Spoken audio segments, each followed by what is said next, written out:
ቪዲዮ ላይ አስተውለው ከሆነ አንዲት ትንሽ የድንጋይ መከላከያ ብቻ ነው ከሞት የሚለያቸው። በዓለማችን ላይ ካሉ ግዙፍ ፏፏቴዎች አንዱ በሆነው በቪክቶሪያ ፏፏቴ አፋፍ ላይ ሞትን እየተገዳደሩ መዋኘት እንደሚችሉ ያውቃሉ?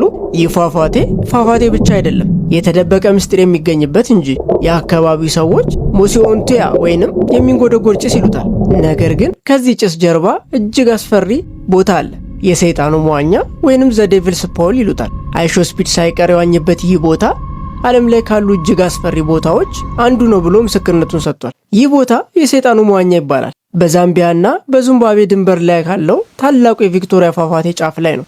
ምንም እንኳን ፏፏቴው የሁለት ሀገር ድንበር የሚያዋስን ቢሆንም የሰይጣኑ መዋኛ የሚገኘው ግን በዛምቢያ በኩል ባለው አቅጣጫ ነው። በየዓመቱ በመቶዎች የሚቆጠሩ ሰዎች ከ108 ሜትር ከፍታ ላይ ልክ ውሃውን ቁልቁል በሚፈስበት አፋፍ ላይ ይዋኛሉ።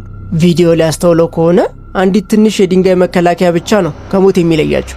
አንድ ትንሽ ስህተት ወይም የውሃ መጠን በድንገት መጨመር በቀጥታ ወደ ጥልቁ ገደል ይወስዳቸዋል። ውሃው በጣም በሚቀንስበት ወቅት ማለትም ከመስከረም እስከ ጥር ባለው ወራት ብቻ ነው ለጎብኚዎች ክፍት የሚሆነው። ቦታው ውብ ቢሆንም ብዙዎችን ለእልፈት ዳርጓል። ለፎቶግራፍ ሲሉ ጥንቃቄ ያጡ ቱሪስቶችና አስጎብኚዎች በፈጠሩት መዘናጋት ወደ ጥልቁ ተወርውረዋል።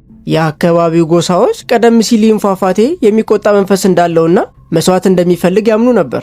ዛሬም ቢሆን በፏፏቴው ግርጌ ያለው ጭጋግና ድምፅ የጠፉ ሰዎችን ድምፅ የሚያስተጋባ ይመስላል። ይህ ቦታ ተፈጥሮ ምን ያህል ውብና በተመሳሳይ ጊዜ ምን ያህል ገዳይ እንደሆነች ያሳያል።